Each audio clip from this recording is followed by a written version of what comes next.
அவர் வரும் நாளிலே நீ ஆயத்தப்படாவிட்டால், நீ ஆயத்தமாகாவிட்டால், தேவனுடைய வருகையிலே நீ கைவிடப்பட்ட நிலையில் இருப்பாய். அல்லேலூயா. ஆகவே ஆண்டவர் சொல்லுகிறார், நீ அவருடைய வருகையிலே, ரகசிய வருகையிலே நீ ஆயத்தப்படும் போது அவருடைய வருகையிலே எடுத்துக் கொள்ளப்படுவாய். Praise the Lord.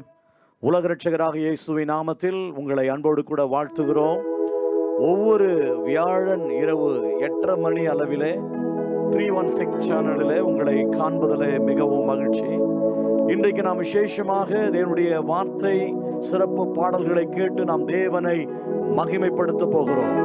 ஒவ்வொரு வாரமும் நாங்கள் உங்களுக்கு கொடுக்கிற இந்த நிகழ்ச்சி உங்களுக்கு ஒரு பெரிய ஆசீர்வாதத்தை கொண்டு வருகிறது என்பதிலே சந்தேகமில்லை. அநேகர் எங்களோடு கூட போன் செய்து தொடர்பிலே இருக்கிறதை நினைக்கும் போது நான் மிகவும் மகிழ்ச்சி அடைகிறேன். தொடர்ந்து கர்த்தர் உங்களோடு கூட பேசுவார், தொடர்ந்து கர்த்தர் உங்களை ஆசீர்வதிப்பார் என்பதிலே சந்தேகமில்லை. நிச்சயமாகவே இன்றைக்கு நம்முடைய அன்பு பிரதர் இவாஞ்சலிஸ்ட் சந்திரன் ஐயா அவர்கள் நமத்தில் தேவ செய்தி கொடுக்க போறாங்க. அவங்களுடைய செய்தி உங்களுக்கு பயனுள்ளதா இருக்குமானால் நீங்கள் எங்களோடு கூட தொடர்பு கொள்ளலாம். கர்த்தர் உங்களை ஆசீர்வதிப்பாராக. தொடர்ந்து அவர்களை நாம் தேவனுடைய நாமத்தின் மகிமைக்காக கரங்களை தட்டி தேவ செய்திக்காக நாம் அவர்களை அழைக்கிறோம். தேவனுடைய பாடல்களை பாடி தேவனுடைய செய்தி கொடுப்பார்கள். நம்ம எல்லாரும் கரங்களை தட்டி தேவ நாமத்தின் மகிமைக்காக இப்பொழுது நமத்திலே இவாஞ்சலிஸ்ட் சந்திரன் அவர்களை நாம் எல்லாரும் அழைப்போமாக. தேவனாம் மகிமைப்படுவதாக. தொடர்ந்து சிறப்பு பாடலை பாடி தேவ செய்திக்கு நேராய் கடந்து செல்லலாம். God bless you. Amen. ஆண்டவரும் இரட்சகரும் ஆகிய இயேசு கிறிஸ்துவின் நாமத்தினாலே இந்த 316 சேனலை பார்க்கிற உங்களை யாவரையும் நான் வாழ்த்துகிறேன். கர்த்தர் நல்லவர். இந்த நாளிலும் கூட தேவன் நம்மோடு கூட அவர் இடைப்பட போகிறார். ஹல்லேலூயா. அவர் நம் நடுவிலே பேசுவதற்கு முன்பாக நாம் ஒரு பாடலை பாடி ஆண்டவருடைய நாமத்தை மகிமைப்படுத்துவோம். இந்த பாடல் கர்த்தர் அடியானுக்கு கொடுத்த பாடல். 20 வருஷங்களுக்கு முன்பாக அவருடைய வருகை குறித்து நான் எழுதின பாடல். இந்த பாடலை முதலாவது இதை இந்த நாளிலும் பாடுவதில் நான் கர்த்தரை மகிமைப்படுத்துகிறேன். ஹல்லேலூயா. நன்றி நன்றி. Thank you Jesus.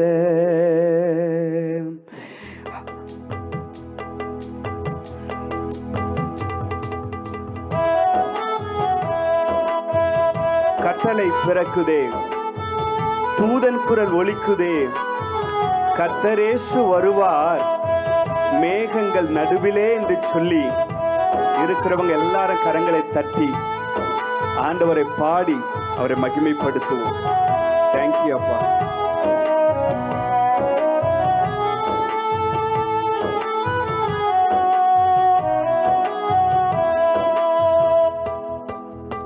கட்டளை பிறக்குதே, தூதன் குரல் ஒலிக்குதே, கர்த்தர் இயேசு வருவார் மேகங்கள் நடுவினிலே. கட்டளை பிறக்குதே, தூதன் குரல் ஒலிக்குதே, கர்த்தர் இயேசு வருவார் மேகங்கள் நடுவினிலே. உற்றாரும் உறவினரும் கைவிட்டாலும் வருகையிலே இயேசு உன்னை சேர்த்துக் கொள்வார். இம்மையிலும் சேர்த்துக் கொள்வார், வருகையிலே மோட்சத்தில் உன்னை சேர்த்துக் கொள்வார். ஹல்லேலூயா. நன்றி அப்பா. Thank you Lord. உற்றாரும் உறவினரும் கைவிட்டாலும் வருகையில் இயேசு உன்னை சேர்த்துக் கொள்வாரே. உற்றாரும் உறவினரும் கைவிட்டாலும் வருகையில் இயேசு உன்னை சேர்த்துக் கொள்வாரே. கட்டளை பிறக்குதே, தூதன் குரல் ஒலிக்குதே, கர்த்தர் இயேசு வருவார் மேகங்கள் நடுவினிலே.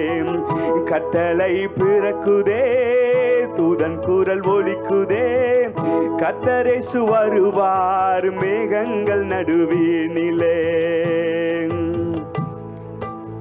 கழுகை போல நம்மை சுமக்கிற ஆண்டவர் அவர் வருகையின் நாளிலே கூட தமது சட்டையின் மேலே அவர் நம்மை சுமந்து அந்த நித்திய மோட்சத்திலே பாடுகளும் பிரச்சனைகளும் போராட்டங்களும் இல்லாத சந்தோஷம் சமாதானம் நிறைந்த அந்த மோட்சத்துல சேர்க்க போகிறார். அல்லேலூயா.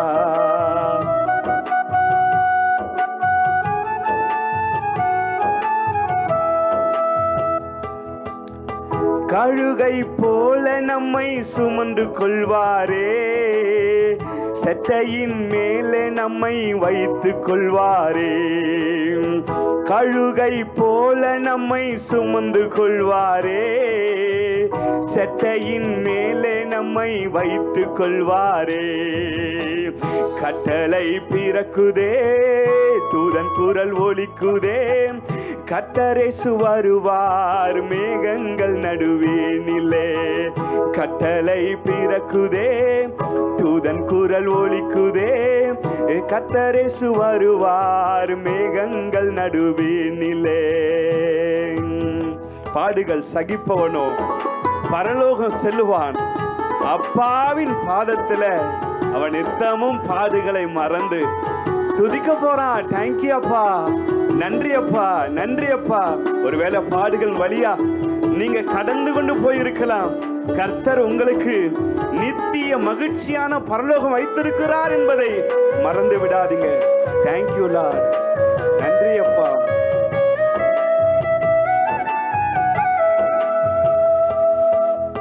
பாடுகள் சகிப்பவனோ பரலோகம் செல்லுவான், அப்பாவின் பாதத்தில் நித்தமும் துதிப்பான். பாடுகள் சகிப்பவனோ பரலோகம் செல்லுவான், அப்பாவின் பாதத்தில் நித்தமும் துதிப்பான். கட்டளை பிறக்குதே, தூதன் குரல் ஒலிக்குதே, கர்த்தரேசு வருவார் மேகங்கள் நடுவினிலே. கட்டளை பிறக்குதே, தூதன் குரல் ஒலிக்குதே, கர்த்தரேசு வருவார் மேகங்கள் நடுவிலே. கர்த்தருடைய நாமம் மகிமைப்படுவதாக. இந்த நாளிலும் ஆண்டவருடைய வார்த்தை நாம் தியானிக்க போகிறோம். மத்தேயு புஸ்தகம் 24ஆம் அதிகாரம் 40வது வசனத்திலிருந்து 44 வசனங்களை வாசிப்போம். அப்பொழுது இரண்டு பேர் வயலில் இருப்பார்கள். ஒருவன் ஏற்றுக்கொள்ளப்படுவான், ஒருவன் கைவிடப்படுவான். இரண்டு ஸ்திரீகள் ஏந்திரம் அரைத்துக் கொண்டிருப்பார்கள். ஒருத்தி ஏற்றுக்கொள்ளப்படுவாள், ஒருத்தி கைவிடப்படுவாள். உங்கள் ஆண்டவர் இன்ன நாழிகையிலே வருவார் என்று நீங்கள் அறிந்திருக்கிறபடியினால் விழித்திருங்கள். திருடன் இன்ன ஜாமத்தில் வருவான் என்று வீட்டு எஜமான் அறிந்திருந்தால் அவன் விழித்திருந்து தன் வீட்டை கன்னமிட வெட்டான் என்று அறிவீர்கள். நீங்கள் நினையாத நாழிகையில் மனுஷகுமாரன் வருவார். ஆதலால் நீங்கள் ஆயத்தமாயிருங்கள். ஒரு அல்லேலூயா சொல்லுங்க. இங்கே வேதம் சொல்லுகிறது, இயேசு கிறிஸ்து தம்முடைய வருகைக்கு முன்பாக நடக்க போகிற சம்பவத்தை குறித்து ஆண்டவர் சொல்லுகிறார். இதற்கு முன்பாக வாசிக்கும் போது சில வசனங்களை குறிப்பிட்டு ஆண்டவர் சொல்லுகிறார். ஜனத்திற்கு விரோதமாய் ஜனம் எழும்பும், ராஜ்யத்துக்கு விரோதமாய் ராஜ்யம் எழும்பும், பஞ்சங்களும் கொள்ளை நோய்களும் பூமி அதிர்ச்சிகள் பல இடங்களில் உண்டாகும். இவைகளெல்லாம் வேதனைகளுக்கு ஆரம்பம் என்று சொல்லி அநேக காரியங்கள் தேவனுடைய வருகைக்கு முன்பாக, பகிரங்க வருகைக்கு முன்பாக என்ன நடக்கும் என்று சொல்லி ஆண்டவர் சொல்லிக்கொண்டே வரும்போது இங்கே ரகசிய வருகை குறித்து கர்த்தர் சொல்றார். அல்லேலூயா. அவருடைய வருகை, ரகசிய வருகையின் நாட்களிலே 2 பேர் வயலில் இருப்பார்கள். ஒருவன் ஏற்றுக்கொள்ளப்படுவான், ஒருவன் கைவிடப்படுவான். 2 ஸ்திரீகள் ஏந்திரம் அரைத்துக் கொண்டிருப்பார்கள். ஒருத்தி ஏற்றுக்கொள்ளப்படுவாள், ஒருத்தி கைவிடப்படுவாள். ஆகவே உங்கள் வீட்டு எஜமானன் இன்ன நாளிகையில் வருவார் என்று நீங்கள் அறிந்திருக்கிறபடியினாலே விழித்திருங்க, ஆயத்தமாயிருங்க என்று சொல்லி ஆண்டவர் இந்த நாளிலே நம்மோடு கூட இடைப்படுகிறார். பிரியமானவர்களே, இந்த நாளிலே கர்த்தருடைய வருகை, அவர் வருகை வருகைக்கு முன்பாக, ரகசிய வருகைக்கு முன்பாக தேவன் சொன்ன அந்த அடையாளங்கள் எல்லாம் இந்த பூமியிலே நடந்து கொண்டிருக்கிறது. அல்லேலூயா. நாம் யுத்தங்களின் செய்திகளை கேட்கிறோம். ரஷ்யாவுக்கும் உக்ரைனுக்கும் யுத்தம் அநேக ஆண்டுகளாய் நடந்து கொண்டிருக்கிறது. அப்படியே இஸ்ரவேலுக்கும் காசாவுக்கும் ஈரானுக்கும் யுத்தம் நடந்து கொண்டிருக்கிறது. சமீப நாட்களுக்கு முன்பாக பாகிஸ்தானுக்கும் இந்தியாவுக்கும் யுத்தம் நடந்து கொண்டிருக்கிறது. பிரியமானவர்களே, அநேக யுத்தங்களின் செய்திகளை கேட்கிறோம். கொள்ளை நோய்கள், கொரோனா, ஸ்தோத்திரம், மூளை காய்ச்சல், எலி காய்ச்சல், பன்றி காய்ச்சல் என்று சொல்லி பலவித கொள்ளை நோய்கள் தேசத்தில் பரவி கொண்டிருக்கிறது. நீங்கள் அறிவீர்கள் பிரியமானவர்களே, இது எதற்கு அடையாளம்? ஆண்டவருடைய வருகைக்கு முன்பாக தேவன் சொன்ன அடையாளங்கள் இவைகளே. ஆம், இவைகள் எல்லாம் இந்த தேசத்தில் நடந்து கொண்டிருக்கிறபடியினாலே ஆண்டவருடைய வருகை சமீபமாய் ஆகிற்று. ஆகவே அவருடைய வருகைக்கு நீயும் நானும் ஆயத்தப்பட வேண்டும். அல்லேலூயா. சபையே ஆயத்தப்பட வேண்டும். அல்லேலூயா. சகோதரனே ஆயத்தப்பட வேண்டும். சகோதரியே ஆயத்தப்பட வேண்டும். காரணம், கர்த்தர் வரும் நாளிலே நீ ஆயத்தப்படாவிட்டால், நீ ஆயத்தமாகாவிட்டால் தேவனுடைய வருகையிலே நீ கைவிடப்பட்ட நிலையில் இருப்பாய். அல்லேலூயா. ஆகவே ஆண்டவர் சொல்லுகிறார், நீ அவருடைய வருகையிலே, ரகசிய வருகையிலே நீ ஆயத்தப்படும் போது அவருடைய வருகையிலே எடுத்துக் கொள்ளப்படுவாய். இந்த சம்பவங்கள் பழைய ஏற்பாட்டு காலத்திலே நிழலாட்டமாய் நம் வேதத்தில் பார்க்க முடிகிறது. ஆதியாகமம் புஸ்தகம் 5ஆம் அதிகாரம் 21வது வசனம் 24 வரை வாசிப்போம் வேகமாக. ஏனோக்கு 65 வயதான போது மெத்துசலாவை பெற்றான். ஏனோக்கு மெத்துசலாவை பெற்ற பின்பு 300 வருஷம் தேவனோடு சஞ்சரித்துக் கொண்டிருந்தார். ஆமென். குமாரரையும் குமார்த்திகளையும் பெற்றான். ஏனோக்குடைய நாளெல்லாம் 365 வருஷம் ஏனோக்கு தேவனோடு சஞ்சரித்துக் கொண்டிருக்கையில் காணப்படாமல் போனான். தேவன் அவனை எடுத்துக்கொண்டார். அல்லேலூயா. இந்த பழைய ஏற்பாட்டு நாட்களிலே தேவன் ஒரு ரகசிய வருகையில எடுத்துக் கொள்ளப்படுவது போல இந்த ஏனோக்கை எடுத்துக் கொள்ளுகிறார். என்னங்க சம்பவம் அப்படின்னா, ஏனோக்கு எடுத்துக் கொள்ளப்பட்ட சில வருஷங்கள் பூமி முழுவதுமாக அழிக்கப்படுகிறதை நம் வேதத்தில் பார்க்க முடிகிறது.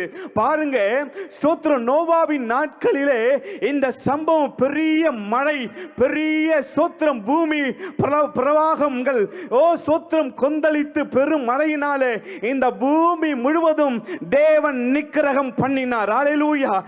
பேழையில் பிரவேசித்த அந்த 8 பேரும் சில மிருகங்களும் தவிர மற்ற எல்லாரும் மாண்டு போனார்கள், மரித்து போனார்கள் என்று சொல்லி வேதத்தில் நாம் காண்பிக்கப்படுகிறது. அப்படியானால் ஒரு பூமி முழுவதும் ஒரு பெரிய அழிவுக்கு முன்பாக ஒரு மனிதனை இந்த பூமியிலே மரணத்தை காணாதபடி ஆண்டவர் எடுத்துக் கொள்கிறதை நம் வேதத்தில் பார்க்கிறோம். அல்லேலூயா. அந்த மனுஷன் பழைய ஏற்பாட்டு நாட்களிலே கர்த்தர் எப்படி ஏனோக்கை எடுத்துக்கொண்டாரோ அதே வண்ணமாக தேவனுடைய பகிரங்க வருகைக்கு முன்பாக இந்த ரகசிய வருகையிலே ஏனோக்கு எடுத்துக்கொண்டது போல கர்த்தர் உங்களையும் என்னையும் எடுத்துக்கொள்ள போகிறார். கரங்களை தட்டி ஆண்டவருக்கு நன்றி சொல்லுங்க. பிரியமானவர்களே, ஏனோக்கு தேவன் எடுத்துக்கொண்டதற்கு அவனிடத்துல ஒரு சில காரியங்களை நாம் பார்க்க முடிகிறது. அல்லேலூயா.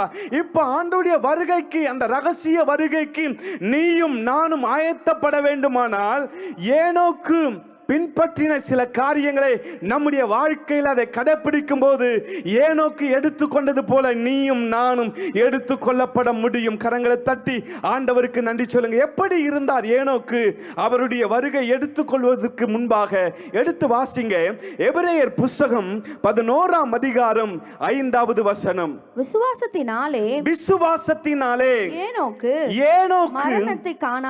மரணத்தை காணாதபடி எடுத்துக்கொள்ளப்பட்டான். தேவன் அவனை எடுத்துக்கொண்டபடியினாலே காணப்படாமற் போனான். அவன் காணப்படாமல் போனான். அவன் தேவனுக்கு பிரியமானவன் என்று எடுத்துக்கொள்ளப்படுவதற்கு முன்னமே சாட்சி பெற்றான். பாருங்க, இந்த ஏனோக்கு கர்த்தருடைய அந்த பெரிய பூமி அழிவதற்கு முன்பாக, நிக்கிரகம் பண்ணுவதற்கு முன்பாக இந்த ஏனோக்கு எடுத்துக்கொள்ளப்பட்டார். பாருங்க, அவர் எடுத்துக்கொள்ளப்படுவதற்கு என்னங்க காரணம்? அப்படி என்றால் ஏனோக்கு தேவனோடு சஞ்சரித்தான். ஆமென். அதோடு கூட அவருக்கு ஒரு குவாலிஃபிகேஷன் இருந்தது. என்னையா அது? அப்படி என்றால் அவருக்குள்ள விசுவாசம் இருந்தது. ஒரு அல்லேலூயா சொல்லுங்க. பாருங்க, இந்த மனுஷன் ஏனோக்கு விசுவாசத்தினாலே ஏனோக்கு மரணத்தை காணாதபடி எடுத்துக்கொள்ளப்பட்டான். இன்றைக்கு ஆண்டவருடைய ரகசிய வருகையிலே நீ எடுத்துக்கொள்ளப்படணுமா? அவருடைய வருகையிலே நீயும் காணப்படாமல் மரணத்தையே காணாதபடிக்கு கர்த்தர் உன்னை எடுத்துக்கொள்ளப்பட வேண்டுமானால் உனக்கு என்ன தகுதி, உங்களுக்கு என்ன குவாலிஃபிகேஷன் என்றால் விசுவாசம் தேவைங்க. அல்லேலூயா. ஆண்டவருடைய வருகைக்கு நீங்க எடுத்துக்கொள்ளப்படணும்னா சர்வ பூமியின் ஆண்டவர் மேல நீங்க விசுவாசமா இருக்கணும், நம்பிக்கையா இருக்கணும். ஆண்டவரே, நான் உம்மை நம்புறேன், உம்முடைய வருகை உண்மைதான், உம்முடைய ரகசிய வருகை உண்மைதான், அந்த வருகை நான் நம்புறேன். அந்த வருகைக்கு முன்பாக அநேக காரியங்கள் தேசத்துல நடக்கும் என்று நீங்க சொன்னீங்களே, அந்த அடையாளங்களை நாங்கள் பார்க்கிறோம், அதை விசுவாசிக்கிறோம் என்று சொல்லி அதை நீங்க நம்பும் போது, ஆண்டவரை நம்பும் போது கர்த்தர் ஏனோக்கை எடுத்துக்கொண்டது போல உங்களையும் அவருடைய வருகை, ரகசிய வருகையிலே எடுத்துக்கொள்ளப்படுவார். கரங்களை தட்டி ஆண்டவருக்கு நன்றி சொல்லுங்க. ரோமர் புஸ்தகம் 4ஆம் அதிகாரம் 19 இருந்து வாசிங்க. அவன் விசுவாசத்திலே பலவீனமாய் இருக்கவில்லை. அவன் ஏறக்குறைய 100 வயதுள்ளவனாய் இருக்கும்போது தன் சரீரம் செத்து போனதையும் சாராளுடைய கர்ப்பம் செத்து போனதையும் எண்ணாதிருந்தான். பாருங்க, ஆபிரகாமுக்குள்ள ஒரு விசுவாசத்தை நாம் பார்க்கிறோம்.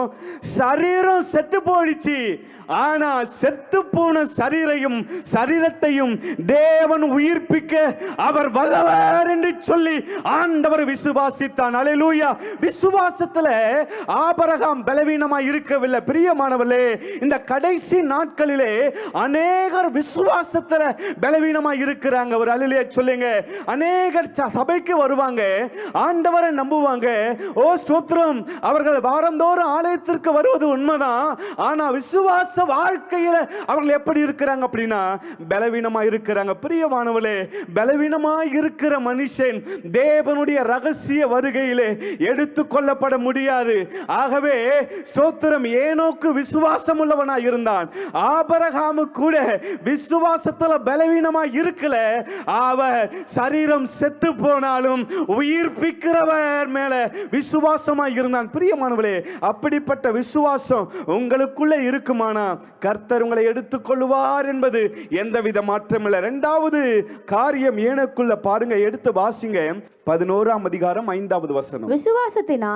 விசுவாசத்தினாலே ஏனோக்கு மரணத்தை காணாதபடிக்கு எடுத்துக்கொள்ளப்பட்டான். தேவன் அவனை எடுத்துக்கொண்டபடியினாலே அவன் காணப்படாமல் போனான். அவன் தேவனுக்கு பிரியமானவன் என்று எடுத்துக்கொள்ளப்படுவதற்கு முன்னமே சாட்சி பெற்றான். கரங்களை தட்டி ஆண்டவருக்கு நன்றி சொல்லுங்க. ஏனோக்குடைய வாழ்க்கையில இரண்டாவது காரியம் என்ன? எப்படிப்பட்ட காரியம் என்றால் அவன் தேவனுக்கு பிரியமானவன். கரங்களை தட்டி ஆண்டவருக்கு நன்றி சொல்லுங்க. இன்றைக்கு அநேகருடைய வாழ்க்கையில அநேகருக்கு பிரியமாய் வாழ்கிறார்கள். மனைவி புருஷனுக்கு பிரியமாய் வாழ்கிறாங்க, அப்படியே புருஷன் மனைவிக்கு பிரியமாய் வாழ்கிறார்கள். அப்படியே விசுவாசிகள் ஊழியக்காரர்களுக்கு பிரியமாய் வாழ்கிறார்கள். அநேகருக்கு தாய் தகப்பனுக்கு கூட பிரியமாய் வாழ்கிறார்கள். ஆனா ஆண்டவருக்கு பிரியமாய் வாழ்கிறார்கள் என்று நாம் கேட்போமானால் அநேகுடைய வாழ்க்கையில தேவனுக்கு பிரியமாய் வாழ்கிறது கூடாத காரியமா இருக்கிறது. பாருங்க, ஏனோக்கு அவர் திருமணம் ஆனாலும் பிள்ளைகள் பெற்றாலும் மனைவி இருந்தாலும் அநேக வருஷங்கள் தேவனோடு சஞ்சரித்தாலும் தேவனுக்கு பிரியமாய் இருக்கிற அந்த தகுதியை விட்டு ஒரு நாளும் ஏனோக்கு விலகல. பிரியமானவளே, இன்றைக்கு நம்முடைய வாழ்க்கையில கூட ஆண்டவருக்கு பிரியமா இருக்கணும். பாருங்க, இந்த தேவன் நம்முடைய ஆண்டவர் எனக்கு குறித்து சொல்லும்போது அவன் எனக்கு பிரியமானவன். கரங்களை தட்டுங்க. இன்றைக்கு இந்த சத்தத்தை கேட்கிற, இந்த வார்த்தையை கேட்கிற, ஓ ஸ்தோத்திரம், இந்த டிவி நிகழ்ச்சி பார்க்கிற உங்க வாழ்க்கையில ஆண்டவருக்கு நீங்க பிரியமானவன் என்று சொல்லி சாட்சி பெறத்தக்க ஒரு வாழ்க்கை வாழணுங்க. அல்லேலூயா. உங்களை குறித்து சொல்லணும், அந்த மனுஷனா அவர் ஆண்டவருக்கு பிரியமானவருங்க, அவர் பாவம் செய்யாதவருங்க, அவர் சபைக்கு சரியா போகிறவருங்க, அவர் சாட்சி உள்ளவருங்க, அவர் வாழ்க்கையில குறைவு கண்டுபிடிக்க முடியாதுங்க. ஏனா அவர் கர்த்தருக்கு பிரியமான ஒரு மனுஷங்க என்று சொல்லி உங்களை குறித்து மனுஷர்களும் சொல்லணும், தேவனும் சொல்லணும். கரங்களை தட்டி ஆண்டவருக்கு நன்றி சொல்லுங்க. இன்றைக்கு மனுஷனுக்கு பிரியமாய் வாழ்வது ரொம்ப லகு. ஆனா தேவனுக்கு பிரியமாய் வாழ்ந்து சாட்சி பெறுவது தாங்க சரியான சாட்சி. அந்த சாட்சியை நோக்கி உங்க பயணம் சரியா இருக்குமானா, பிரியமானவன் தேவனுக்கு பிரியமானவன் என்று அந்த சாட்சியின் பயணம் சரியா இருக்குமானா, கர்த்தருடைய ரகசிய வருகையிலே நீங்க மரணத்தை காணாதபடிக்கு கர்த்தர் எடுத்துக்கொள்வார் என்பது எந்தவித மாற்றம் இல்லை. மூன்றாவது காரியம் எடுத்து வாசிங்க. யூதா புஸ்தகம் 14-15 வசனங்கள். வெளிப்படுத்தினதற்கு முன்பு புத்தகம். ஆதாமுக்கு ஏழாம் தலைமுறையான ஏனோக்கும் இவர்களை குறித்து இதோ எல்லாருக்கும் நியாயத்தீர்ப்பு கொடுக்கும். அவர்களில் அவபக்தி உள்ளவர்கள் யாவரும் அவபக்தியாய் செய்து வந்த அவபக்தியான கிரிகளை நிமித்தம், சகல அவபக்தியான கிரிகள் நிமித்தம் தமக்கு விரோதமாக அவபக்தி உள்ள பாவிகள் பேசின கடின வார்த்தைகள் எல்லாவற்றின் நிமித்தம் அவர்களை கண்டிக்கிறதற்கும் ஆயிரமான தமது பரிசுத்தவான்களோடு கூட கர்த்தர் வருகிறார் என்று முன்னறிவித்தான். கரங்களை தட்டி ஆண்டவருக்கு சொல்லுங்க. முதல் காரியம், ஏனோக்குள்ள அவன் தேவன் மேல் விசுவாசமாய் இருந்தான். இரண்டாவது காரியம், அவன் தேவனுக்கு பிரியமாய் இருந்தான். மூன்றாவது காரியம், பிரியமானவளே, கர்த்தர் வருகிறார் என்று முன்னறிவித்தாராம். பாருங்க, அவருடைய நாட்களிலே ஆண்டவர் வரப்போகிறார். அவருடைய வருகை சமயம் இருக்கும். ஆயிரமான தூதர்களோடு கூட தேவன் வரப்போகிறார். அவபக்தி உள்ள ஜனங்களே, மனம் திரும்புங்கள், உங்கள் வாழ்க்கையை பக்தியாய் நடங்கள் என்று சொல்லி இந்த மனுஷன் முன்னறிவித்தான் என்று சொல்லி நம் வேதத்தில் பார்க்க முடிகிறது. அப்படியானால் தேவனுடைய ஊழியத்தை செய்கிற ஒரு ஊழியக்காரனாய் இந்த ஏனோக்கை பார்க்க முடிகிறது. ஆம் பிரியமானவர்களே, இன்றைக்கு நாம் நம்முடைய குடும்பங்களுக்காக உழைக்கிறோம். ஓ ஸ்தோத்திரம், நம்முடைய வாழ்க்கை, ஓ ஸ்தோத்திரம், அநேகருக்கு பிரயோஜனப்படுத்திக் கொள்றோம். ஆனா ஆண்டவருக்காக நீங்க செய்கிற காரியம் என்ன? ஆண்டவர் இந்த நாளிலும் கூட அவர் நம்மிடத்தில் எதிர்பார்க்கிற காரியம், அவருக்கு ஊழியம் செய்ய போகிறோமா? அல்லேலூயா. அவருக்கு ஊழியம் செய்யணுமா? அவருக்கு ஊழியம் செய்து அவருடைய ராஜ்யத்தை கட்டத்தக்கதான அவருடைய ஸ்தோத்திரம் வருகை குறித்து அடையாளங்களையும் சுவிசேஷங்களையும் சொல்லத்தக்கதான ஊழியர்களை என் தேவன் தேடி கொண்டிருக்கிறார்.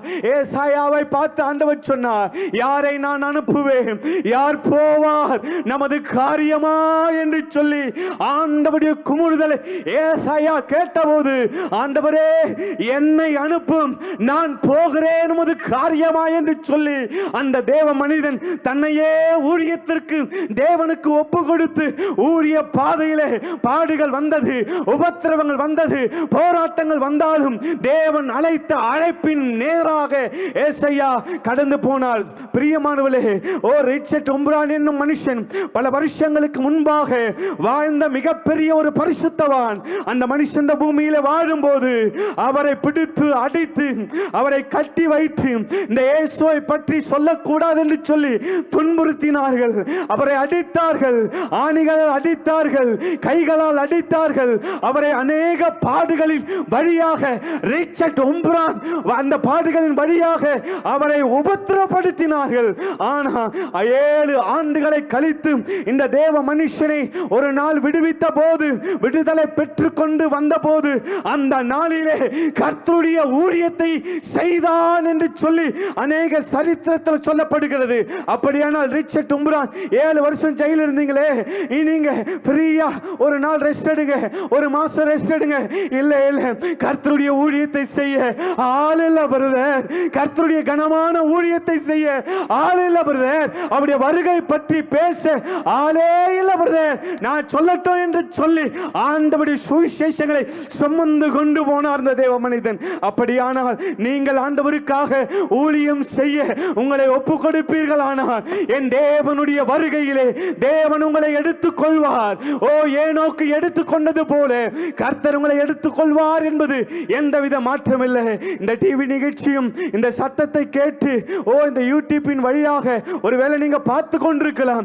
என்னோடு கூட இணைந்து நீங்க ஜெபிங்க. நான் உங்களுக்காக ஜெபிக்க போகிறேன். கண்களை மூடி எல்லாரும் முழங்கால் படியிட்டு, நன்றி ஆண்டவரே, நன்றி ஆண்டவரே, ஒப்பு கொடுங்க, எல்லாம் ஒப்பு கொடுங்க. ஆண்டவரே, உம்முடைய வருகைக்கு என்ன ஒப்பு கொடுக்கிறையா? உம்முடைய வருகை ஆண்டவரே, நான் எடுத்துக்கொள்ளப்படணும். கைவிடப்பட்ட ஒரு நிலையில நான் இருக்க கூடாது ஆண்டவரே. உம்முடைய வருகையில் நான் எடுத்துக்கொள்ளப்படணும்பா. என்ன ஒப்பு கொடுக்கிறேன்ப்பா, என்ன ஒப்பு கொடுக்கிறேன் என்று நீங்க சொல்லுங்க.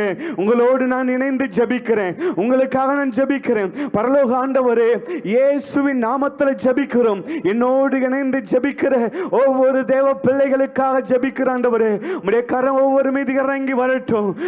இந்த ராத்திரி வேளையிலே தேவனுடைய கரம், தேவனுடைய கரம், ஆயத்தமாக்குற கர்த்தருடைய கரம் ஏனோக்கை ஆயத்தப்படுத்தினீரே ஆண்டவரே. உம்முடைய வருகையிலே பகிரங்க பூமி அழிப்பதற்கு முன்பாக ஏனோக்கு ஆண்டவர் ரகசிய வருகையிலே எடுத்துக் கொள்ளப்படுவது போல கர்த்தர் அவரை எடுத்துக் கொண்டீரே. இந்த பூமி ஒரு நாள் அக்கினிக்கு இரையாக போகிறது. அதற்கு முன்பாக ஆண்டவரை நாங்கள் எடுத்துக் கொள்ளப்படணும்னா ஆண்டவரே, உம்முடைய வருகைக்கு எங்களை ஆயத்தப்படுத்துங்கப்பா. என்னோடு இணைந்து ஜெபிக்கிற ஒவ்வொரு தேவ பிள்ளைகளுடைய வாழ்க்கை ஆயத்தப்படுத்துங்க. எல்லா போராட்டங்கள், எல்லா பிசாசின் கிரியைகள் தேவனோடு கூட விசுவாசத்தில் ஆண்டவரே ஸ்தோத்திரம் நல்ல பலப்படத்தக்கதான உம்முடைய பிள்ளைகளை ஒவ்வொருவரை கிரியை செய்யும்படி ஜெபிக்கிறோம். இரண்டாவது காரியம், அவர்கள் தேவனுக்கு பிரியமான சாட்சி உள்ள ஒரு வாழ்க்கை வாழ உதவி செய்யுங்க. மூன்றாவது, ஊழியம் செய்கிற பாரம் ஒவ்வொருவருக்குள்ள வையுங்கப்பா. நீர் அப்படி செய்கிறதற்காய் ஸ்தோத்திரம். தாழ்த்தி ஒப்பு கொடுக்கிற ஒவ்வொருவரை ஆசீர்வதிங்க. இயேசுவின் நாமத்தில் வேண்டுகிறோம் பிதாவே. ஆமென், ஆமென், ஆமென். கர்த்தர் உங்களை ஒவ்வொருவரையும் ஆண்டவர் ஆசீர்வதிப்பார். தொடர்ந்து இந்த நிகழ்ச்சியை நீங்கள் பாருங்கள். அது மாத்திரமல்ல, நீங்கள் பூந்தமல்லி பகுதியில் ஒரு வேளை இருப்பீங்கன்னா ஆவியானவருடைய எழுப்புதலின் சபையில் நீங்கள் யாவரும் கலந்து கொள்ளும்படி நாங்கள் உங்களை அன்பாய் கேட்கிறேன். கர்த்தர் உங்களை ஒவ்வொருவரையும் ஆசீர்வதிப்பாராக. தொடர்ந்து இந்த ஊழியத்திற்காக ஜெபித்துக் கொள்ளுங்க. கர்த்தர் உங்களை ஒவ்வொருவரையும் ஆயத்தப்படுத்துவாராக. ஆமென். God bless you. God bless you.